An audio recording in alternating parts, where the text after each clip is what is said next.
Namaste. I hope you all are enjoying your Sunday. Today I am going to talk about a conditional Mahadasha. Many a times you try to apply Vimshottari Mahadasha and you see that it is not matching with the events that have actually happened in your life. It happens many times.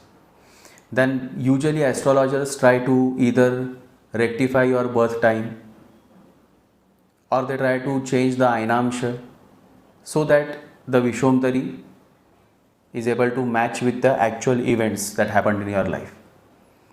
But in reality, you don't need to do any of these things because there is a conditional Mahadasha which you can apply in case Vimshottari Mahadasha is not matching with the events that happened in your life.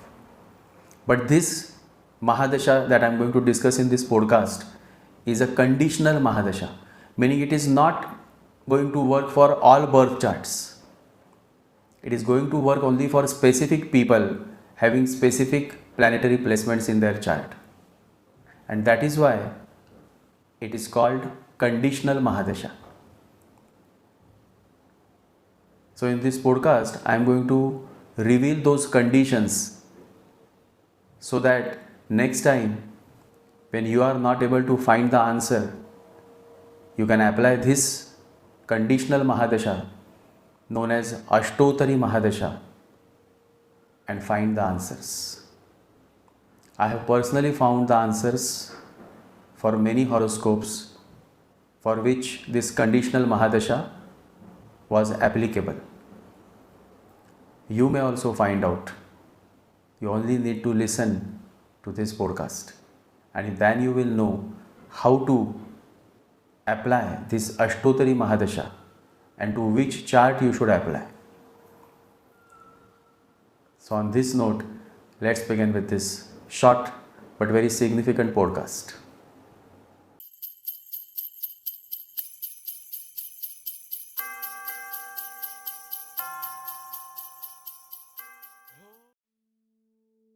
A knife can slice a fruit or take a life.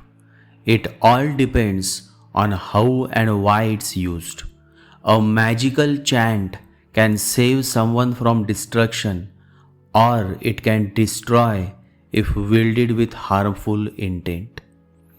The truth is, power means nothing without the right context. And this wisdom holds true even in astrology. Ashtottari Mahadasha, the conditional Mahadasha, is not meant for everyone. It's like a hidden key that opens only specific doors in specific charts. One day, Mohan curiously asked, "What are the exact placements or situations where this mystical Mahadasha applies?" And I replied, "Now you are asking the right question, Mohan. Let's unlock the conditions that make Ashtottari Dasha not just applicable but powerful." Condition 1. The Rahu alignment. Rahu must be placed in a Kendra house, 1st, 4th, 7th or 10th house, or Rahu must be placed in Trikona houses, 1st, 5th or 9th house from the Lagna Lord, that is from the ruler of your ascendant. But here's the catch. Rahu should not be placed in the Lagna itself, that is Rahu should not be placed in the ascendant itself. That's the one exception. Condition 2. Observe the moon's phase and time of birth. Your birth must occur either during daytime in Krishna Paksha, that is the waning phase of the moon from full moon to new moon, or during night time in Shukla Paksha, that is the waxing phase from new moon to full moon. Both of these conditions must be satisfied together. Only then does Ashtottari Dasha becomes your true karmic timeline. Mohan, intrigued, and asked again, "Is that all? Or is there a deeper layer to this?" "Absolutely," I replied. Based on over 20 years of my practical experience, there is a third doorway, one not commonly mentioned, yet equally valid. And that is condition 3, the Rahu Nakshatra mystery. If your ascendant falls in Rahu's nakshatra, such as Adra, Swati or Shatabhisha, and you are born during the daytime in Krishna Paksha, then Ashtottari Mahadasha becomes highly effective and should be applied with confidence.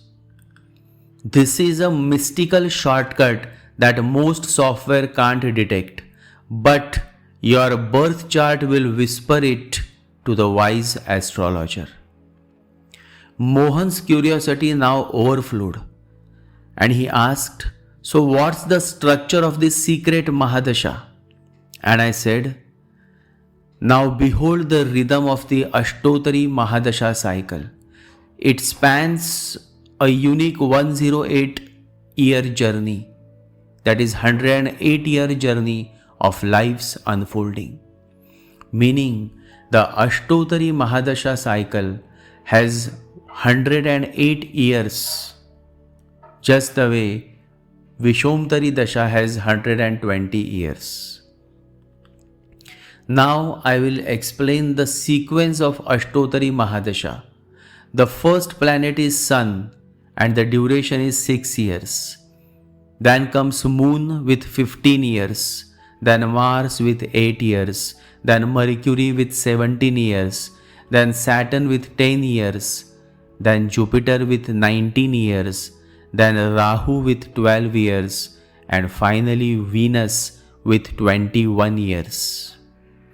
Each planetary period carries a karmic weight that feels different from the Vimshottari Mahadasha flow. And in many cases, Ashtottari reveals the truth when other dasha systems seem to fail.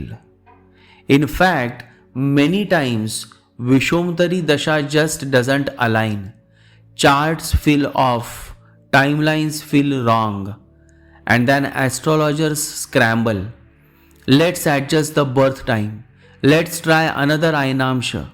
But the secret is not in tweaking the surface. It is in knowing when to switch the lens to Ashtottari Mahadasha. When applied rightly, Ashtottari brings clarity, precision, and power to astrological predictions, especially in Rahu influenced charts.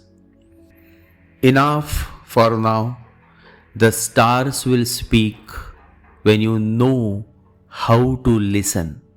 And that's the beauty of Shravan Nakshatra, the good boy of our galaxy.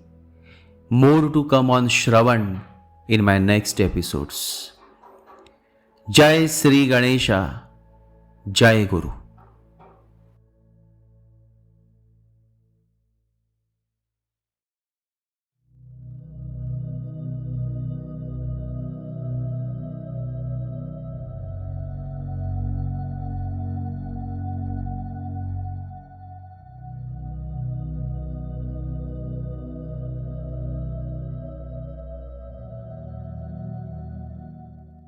ॐ गं गणपतये नमः। ॐ गं गणपतये नमः। ॐ गं गणपतये नमः।